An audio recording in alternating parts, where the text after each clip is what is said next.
ang inyong tulay sa himpapawid ng serbisyo publiko. Ang Presidential Broadcast Service, Radyo Pilipinas, Radyo Publiko. Radyo Pilipinas. Radyo Publiko. Kinilala ng pang-international at prestigyosong Asia Pacific Broadcasting Plus Awards 2025 para sa kategorya ng Government Streaming. Ito ay dahil sa epektibo nitong pagsasanib ng mga tradisyonal na media tulad ng telebisyon, radyo at print para masabayan ang mabilis na pag-inog ng mundo ng digital at social media tungo sa mas epektibong paghahatid ng mahahalaga at napapanahong mga impormasyon sa mamamayang Pilipino. Kinilala rin ang Radyo Pilipinas dahil sa patuloy na pag-akyat ng rating. Ngayon ay matatag sa pang-4 na pwesto sa Mega Manila ayon sa pinakahuling Nielsen Radio Audience Measurement Survey. At sa social media, nakamit ang mahigit 2,000% pagtaas ng bilang ng mga sumusubaybay sa Radyo Pilipinas page sa unang bahagi ng 2025. Patunay ito na ang inyong Radyo Pilipinas, Radyo Publiko ay tunay na kaagapay ng inyong pamahalaan sa paghahatid ng serbisyo sa mga mamamayang Pilipino. Mula sa aming lahat, sa ngalan ng inyong pamunuan at mga kawani ng Presidential Broadcast Service, kasama ang inyong mga himpilan ng Radyo Pilipinas sa buong kapuluan, maraming salamat po sa inyong lahat, sa inyong pagtangkilik at pagkilala. Radyo Pilipinas. Radyo Publiko.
Yes, mga kanamay nga daw ka natuntanan o welcome din sa itong panagkuban sa tuntulong manong tambayan sa Radyo Pilipinas. Kaupan ninyo Armando Fenekito, mga igala. Yes, mga igala! No, it's a holiday, no? Holiday para sa inyo, ha? Sa mo, dili. Bito, mga igala, eh. Uban-uban kita karon mga igala. No, aron hisgutan o tambayan, mga igala. Itong mga hisgutanan sa itong palibot, mga igala. So, anyways, mga igala, kay ingod, kadayawan naman gid mga igala, no? Atong hisgutan, mga igala, no? Kining ato ang mga road closures, mga igala, no? O gusto pa ba mga matang sa tong trapiko, mga igala, no? Nga angay nato nga may bawaan, mga igala, no? Kay sige tagyaw-yaw, mga igala, no? Sige tagyaw-yaw. Tawagan ni sige yaw-yaw ning uban, mga igala, trapika na sa Davao, eh. Kanang kagana pagkuan ani road closure, traffic in Davao. No, actually kung ato ang kanon, mga igala, kung subayon nato no na may mga kan ba daan na ko mga kaning kauban ako sa buhat, mga igala, no, nga karon wala na sa media, naghisgot-hisgot mi nga katong mga 10 years ago na mga kadayawan, mga igala, ba nga pakaingon mi nga mo giti klarong guot kayo ang dalan, mga igala, no, pero karon magdi naman kingon ana siya, mga igala, no, marka nang dili na pareha sa una nga daghang mga activities, no. Ba ngano kaya? But anyways, mga igala, dito sa ato ang kuan, mga igala, no, sa tuwan natin sa tuwan trapiko, mga igala. Kung asa dunay mga road closures diha sa to ang kuan, mga igala, especially downtown areas, no. Dunay road closures nga ipatuman ang City Traffic and Transport and Traffic Management Office kung City TMO, no. Sa pagpanguna silang leader na si ilang hepe na si Sir Junicio Abude. So nasa mga kuan, so sa to pa nadji mga kung nay road closure, nadji mga possible na rerouting ana mga katambayan, no. And then kana pud sa mga katambayan, no, kuan pud na po ubang mga area pud nga bawal ka mo parking. O di ka dira mo parking, no. Or naman kung na may open space, mga igala, di man siya maka-obstruct, no, sa kanim for example sa Pamulak ug uban pa, no. Actually ang pagangduot sa kuan, mga igala, is naakarong kuan karong Domingo, no, kay sabay si Indak og Pamulak. So Muna sa mga higala ang ang isa sa mga kuan karon sa to ang City Traffic and Transport Management Office. Diri sa to sa Dakbayan karon mga higala. Anyways, may higala sa gipahigayon kagahapon na I Speak Media Forum mga katambayan, paminaw na to no ang pahayag no ni City TMO Chief no retired Colonel Junicio Abude. Paminaw na to. Yes, unang-una no, ang atong opisina naghimo og traffic management plan for the whole activities sa atong Kadayawan. But for the road closure, as of now, experience nato ang traffic last Tuesday, August 12, nga natay road closure diri sa Simbric to San Pedro, tapos Rizal Bolton and Bolton Pitson, then Crooked Road, because of the entrance or hauling of the equipment and the setup of a stage para sa indak-indak o sa pamulak. So, ang organizer nag-promise na within 24 hours pagsugod sa 1 o'clock AM atong August 12, after 24 hours, ma-open siya, doon na tayo, passable na siya ang one lane. Na-comply na siya, but as of now, ma-experience na to, nag-close na po because kay doon ay rehearsal katong mga participants. Until 17 2 PM, kana siyang situation diha. Then, pagka 2 PM na po, katong paghimo sa indak-indak nga final showdown, sumabot na po na siya up to 1 o'clock sa August 18. Sa 15, doon ay partial road closure dito sa may corner Simbric to and Rojas for the installation of the showdown stage, the first showdown para sa indak-indak. Then, diri sa ato sa Pilayo Bonifacio, corner Pilayo Bonifacio, sa may Marco Polo, ikaduha na siya nga showdown nga area, napod sila pagkabuhaton nga pag-install sa stage. So this coming August 15. Now, on August 16, doon na tayo konsyerto sa Kadayawan. No, diri sa ato sa San Pedro Square. So magsugod ka na is 7 PM onwards. So kana siya full road closure gina siya sa San Pedro Simbricto, Rizal Bolton, Crooked Road, ug diri sa atong Bolton Pitson, ug diri sa ato ini diri sa may City Hall Drive. So on August 17, una na siya ang karon ang atong pamulak og sa indak-indak. So magsugod ang atong according to City Ordinance 008/2025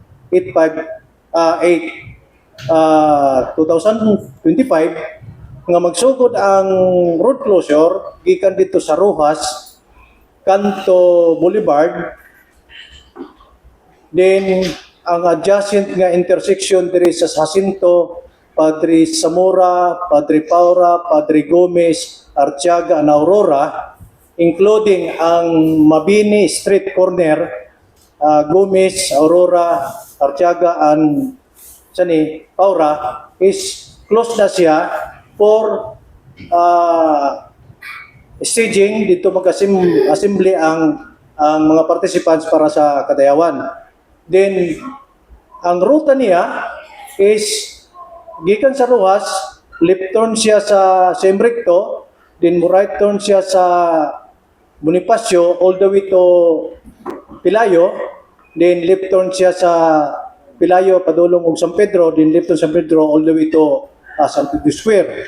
So kana siya, doon na po tayo mga sara sa kalsada, diri sa ato sa may trading San Pedro, Simbric to San Pedro, diri sa ato sa Bolton, diri sa Inigo, sa Pilayo, then dito sa may Kamos, para walay matrap ng mga sakyanan nga makasulod while ongoing ang atong pamulak o ang indak-indak. Then ma-open siya ang Rojas until nga last contingent gikan sa mag-perform dito sa sa may Marco Polo is kana siya pwede na siya mura kita gradually i-gradual regulated ang atong pag-open sa maong kalsada.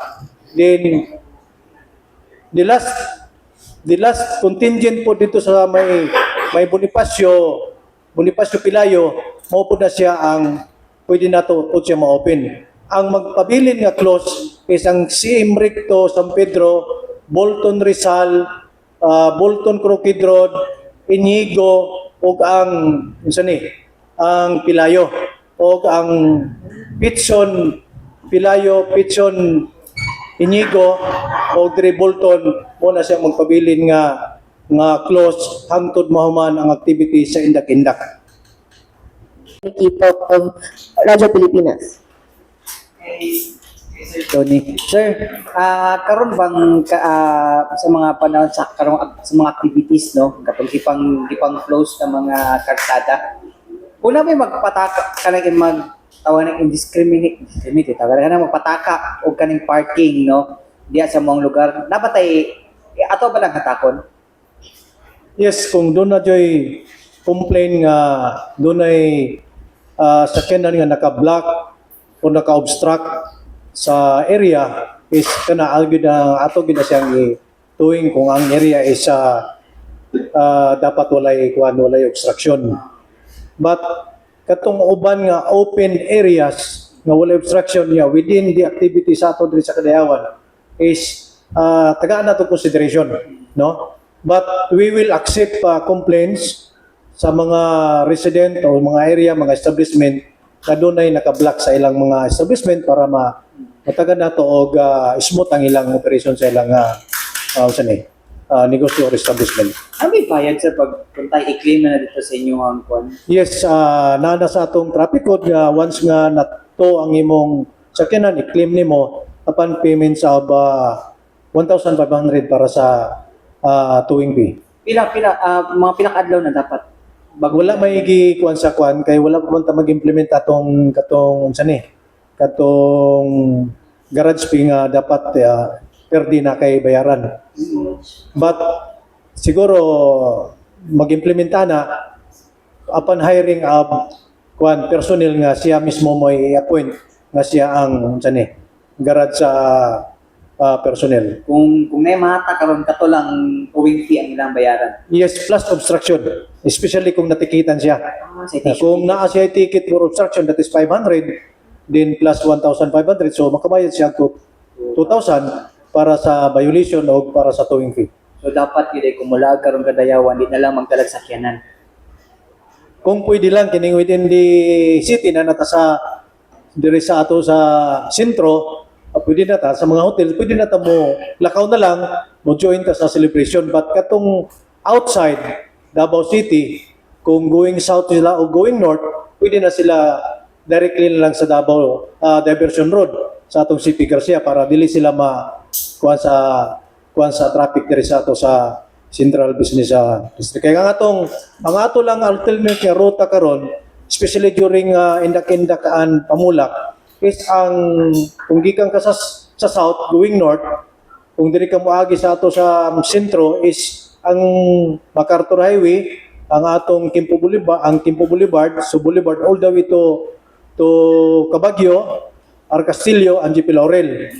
Or pwede po ka from MacArthur, pwede ka moagi sa Quirino up to GP Laurel. Kung gikan ka sa north, kung direct kang imong travel padulong sa south, dito na lang ka sa Carlos P. Garcia Diversion Road. Pero kung nakadiri sa north lang sa may GP Laurel, Arcastillo, diri nakaagi sa GP Laurel din Quirino ka din MacArthur. Or ari ka sa Cabagyo, padulong ka og Leon Garcia Boulevard all the way to Quimpo Boulevard.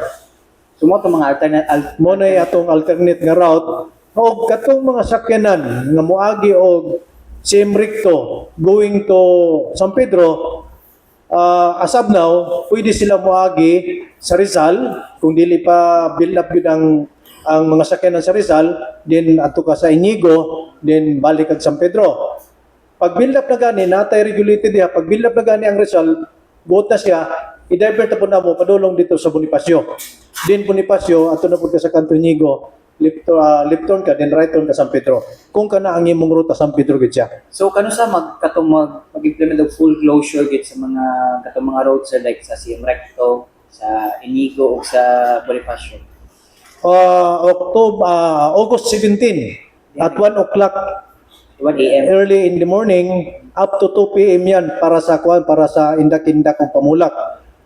But during showdown sa indak-indak, moto magsugod ta pud gikan 2 o'clock up onwards. Moto gibutang sa city ordinance nga up to August 18 at 1 o'clock.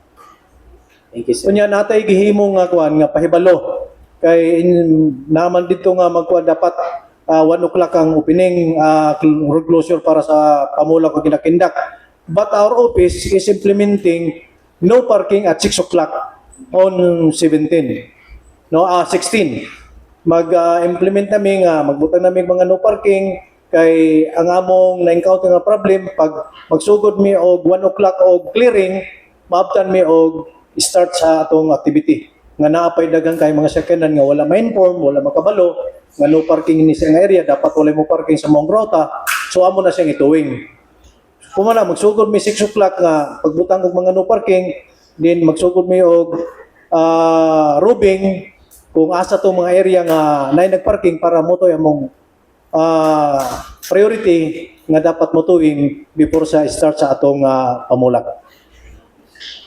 So, mga katambayan, no, ang pahayag ni City TMO Chief, no, Jonicio Abude. So, mo lang ito yan, no, magdepende lang, no, magdepende. So, nato yung mga alternate routes, mga igala. Now, if you are coming, no, muag ka ng igo lagi ka muagi, no, mo pass by lang ka sa Davao City, tapos di ka gusto matanggong sa traffic, mga katambayan, no, o better nga, kuhaan lang gini nyo, no, from Kutagikan mo sa south, no, inahan naging dili lang gid mo agi no sa City Garcia Highway. O ato mo panakan no. Kay kung moagi pa mo ka ng mga mga sa downtown area, ma-traffic yun mo. Oh. No, bro. Bitaw magsakyan na naman na nagdaghan ko. Na-miss na ko tong honestly, na-miss na ko tong daan nga kining kon sa Kadayawan mga igala no nga mag left and right ng mga parties ng mga accreditation no, although na amang gihapon karon no para sa tong kagabi sa JBL mga igala no ilang guest ang mayonnaise mga igala wala pa kadto dito pero mao to ang kan no lahi na gid sa una mga katambayan no na-miss na ko tapos na po isa sa mga kwan pud nga mag-na-miss na ko no kay murag I don't know kung dili ba siya ing naka-hype, no? Kay social media na biyata karon no? I don't know how or di lang ginako feel or tigwang na jud ko. No? Muna ko ang ma-observe, no? Muna ko ma-observe mga katambayan, no? So di na gid siya pareha sa una. Magdi na pareha sa una ang unsa ni ang maong kuano naman dyan mga pagbabago gid mga igala pero ambot lang kung dapat no mabalik to tong ma-feel gid mo ang essence ba no ma-feel mo ang essence sa Kadayawan mga igala no pag may August na uy Kadayawan na no dili lang media ang ma-hype mga katambayan no dapat tanang mga tao even estudyante or even ang mga vendors nga nagasuroy, nagapamaligyaan na nga mga panahon no. Monta na no. Well, sorry nilang ginako ma-feel gid sa mga katambayan no nga pareha sa una ka-hype nga Kadayawan may higala no.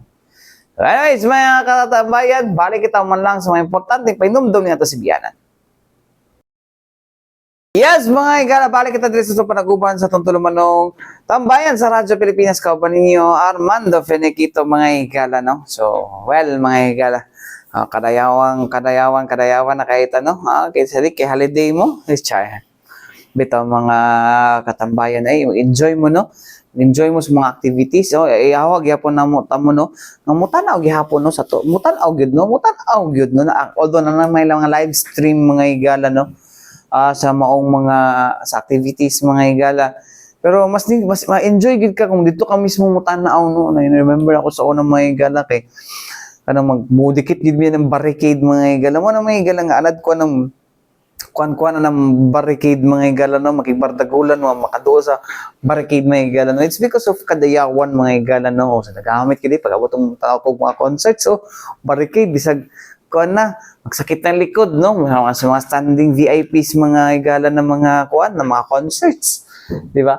O di ako nagsugod mga igala ng tanaw ka nga unsa kanindot ang mga kuan to sa una kay wala pa man to stage karon kay na nice stage mga igala sila showdown areas no. So mga stage kalsada gid sila tanan gyud no. So di gid mo makita no.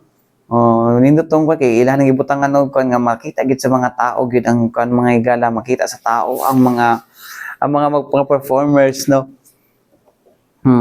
So ang kuan lang ana ang gid mga igala na sa mga performers mga igala kay basi mahulog. Mo na nga dapat na gid sila ikon yun nga mo na ginatan nag-rehearsal sila dira karon sa San Pedro Square mga igala no. Anyways, mga igala dito sa gamayng kuan no, gamayng financial literacy mga igala sa tuong kuan no. Of course, mga igala, can I call this a financial literacy? Well, wala lang ni mga igala no. Tawag ni kuan lang ni siya mga igala. Mo ni ato ang public service mga igala no. Kung asa mga igala no ato paminawon balik mga igala. Unsa ba ning kano kay karon ang last day sa kuan mga igala public offering sa retail treasury bonds mga igala. Unsa pa ding retail treasury bonds no? Unsa pa yung mga nindot karon mga igala no? Ang panahon na isa sa mga kuan ang kuan sa RTB regional retail treasury bonds mga kuan mga igala no.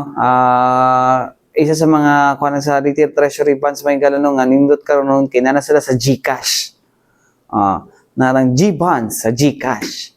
Na so mas accessible para sa mga kuno buot mag-invest no aning retail treasury bonds mga igala. Anyways mga igala di nato maglangan no ato anang paminawon mga igala no ang interview no tumubo na interview mga igala no kauban ng kuno Bureau of the Treasury mga igala no pinaagi sa ilahang kuan mga igala sa naman to libo wa man noon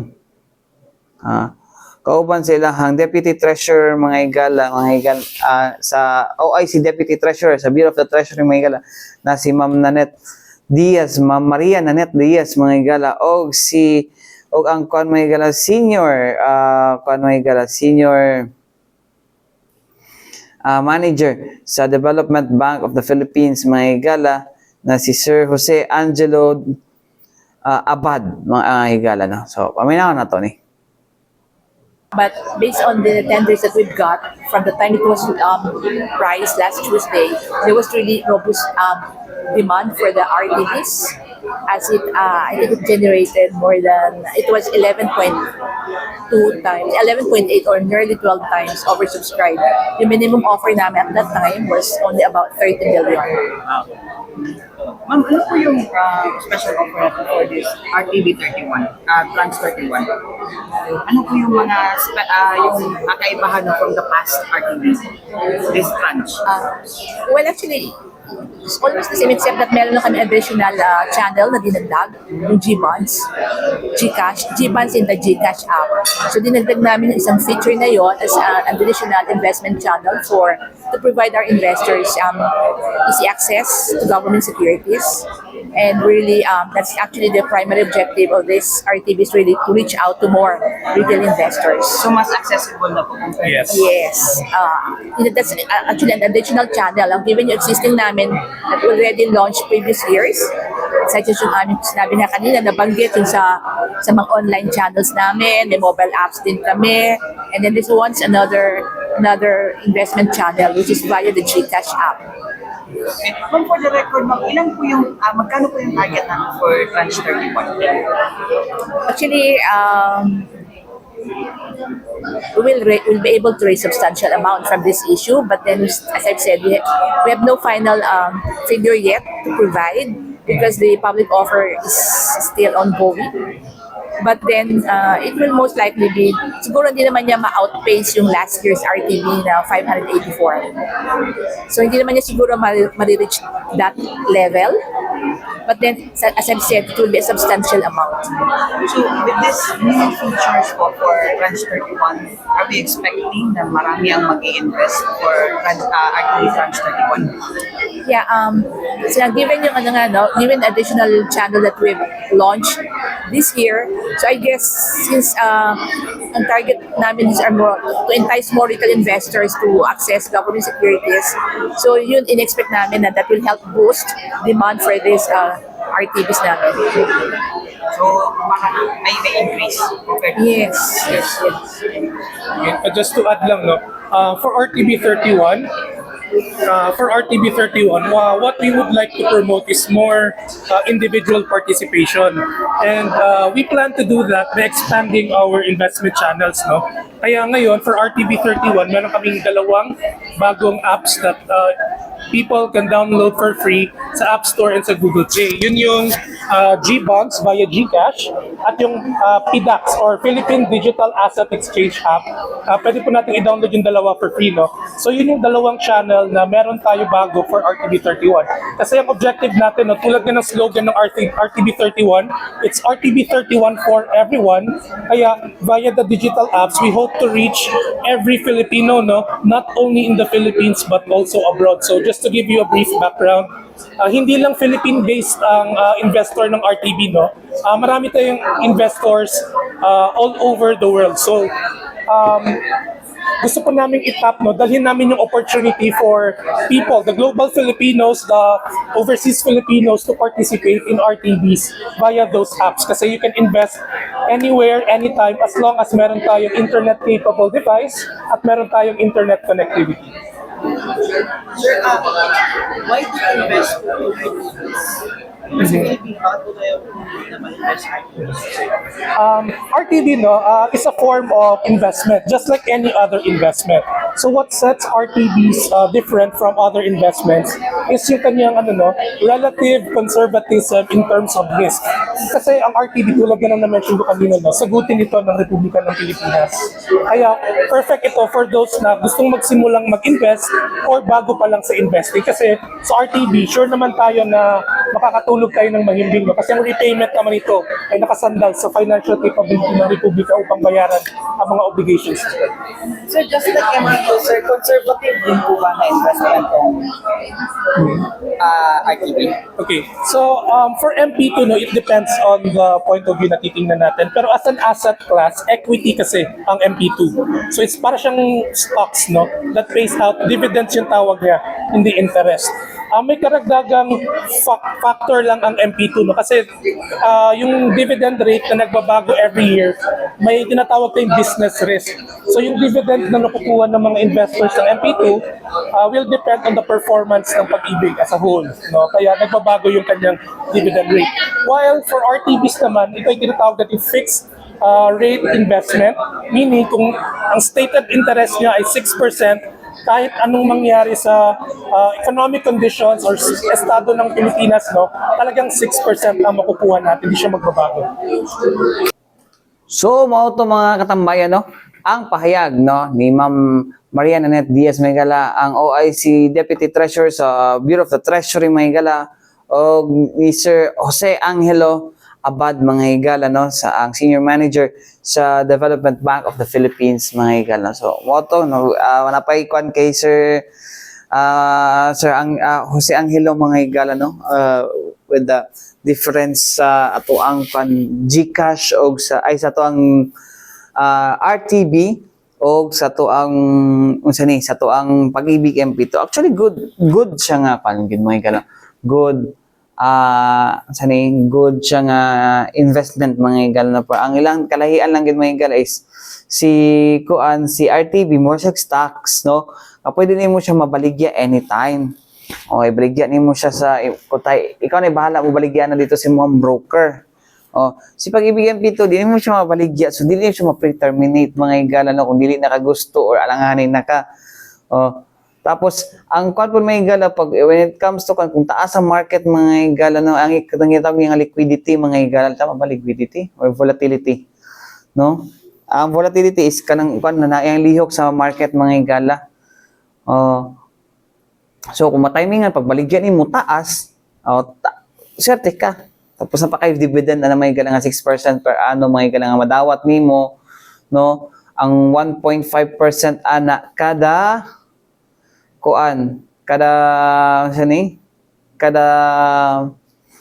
quarter. Mo na siya mga higala, no? Ang nindot sa RTV pod mga higala na sa karon na ang final ang mga higala, ang offering mga higala. Pero nagyan po na siya sa GCash even if wala na siya sa wala na siya tong public offer mga higala, so pwede na siya mutaa after aning public offering mga higala sa RTV, pwede na siya mutaas, pwede na siya mubaba, mo pwede mapalit mo na taas, pwede nimo mapalit or pwede po posible nga mubaba, or depende na siya mga higala. So ato lang sa inyong GCash mga higala, no? GCash unsa ni sa inyong GCash app, no? Ato sa GBonds mga higala, no? So mo na isa sa mga nindot na feature may. Anyways, may higala sa laing bahin mga higala, no.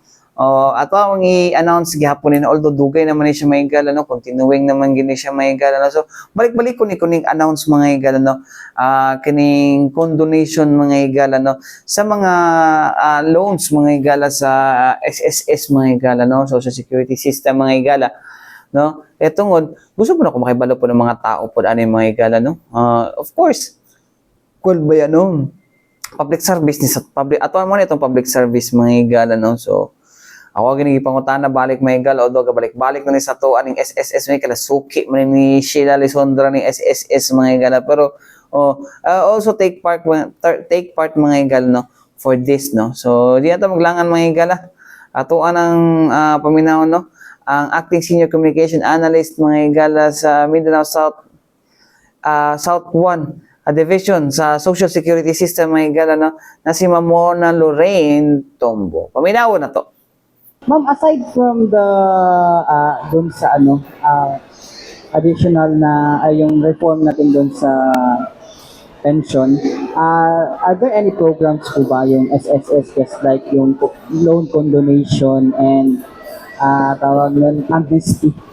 Yung loan natin ng condonation, sirs, as a member, ongoing pa siya, and as informed by our VP, hindi na po siya mawala. It is forever given to our members. Katong loan nato ng condonation, it can only be applied online. So, gina-encourage din nato atong mga miyembro na i-enroll natong account para ma-applyan nato ato ang loan o condonation, ma-waive ang ato ang penalty.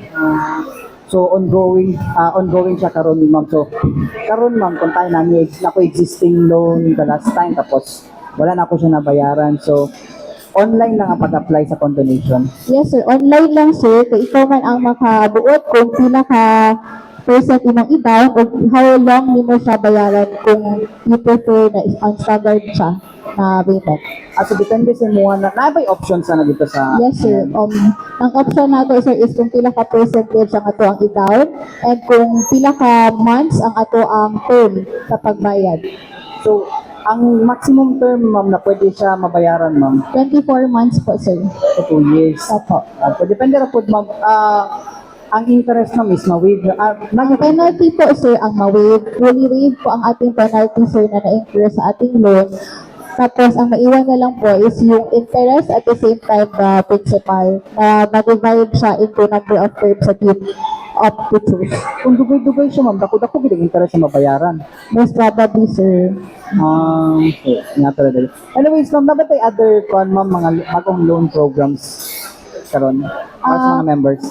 Wala tayo other loan. Actually, sir, na tayo calamity loan, but this is only for areas na affected sa katong ang recent na bagyo. So, mga certain regions lang ang tagaan o na low signal to discuss further about this one, especially those areas affected by this. Other than that, wala na, ma'am. Other than that, sir, wala pa po. Okay, thank you po, ma'am. So mo to mga higala, no, ang pahayag, no, ni Ma'am Lorraine Tombo mga higala, no. Maria Lorraine ba to siya? Maria Lorraine, no? Murag si Beauty Gonzales, si Ma'am Mona Lorraine Tombo mga higala, no. Ang acting senior communications analyst mga higala sa SSS division Mindanao South 1, no. Diri no, actually sa Davao City ato nag-business na mga higala. So mo na ang kuan mga higala no ato ang kuan sa atong condonation no, sa adlaw mag-apply lang sila tapos online na pud siya. No? So bayaran na lang ninyo mga higala is katon mag-incur nga interest no. So wala ang condonation mga higala ang gina-waive lang ana is ang penalty, no? So ang penalty nga imo ma-incur kung dili ang penalty man gud mga higala mag-incur na siya mga higala sa imong loan kung wala lilampas ka sa term nga inyong ipirmahan mga higala. Panagyan po ito mga interest rates, no? So kuan lang inyo ha mga higala. Ang kuan lang ani karon is wala na penalty, which is isa sa mga makapabugat no sa to ang mga kuan sa to ang mga SSS members no nga nag-avail ani sa maong loan. No? So anyways, mga kanamay kung oras sa ngalan sa tibuok pwersa sa DXRP Radyo Pilipinas, Radyo Publiko Davao mga higala, ko yung nakauban Armando Feniquito. Alang sa tambayan sa Radyo Pilipinas hangtod sunod sa daghang salamat ug maayong adlaw, happy kadayawan kanatong tanan. O happy weekend sa ato ang tanan.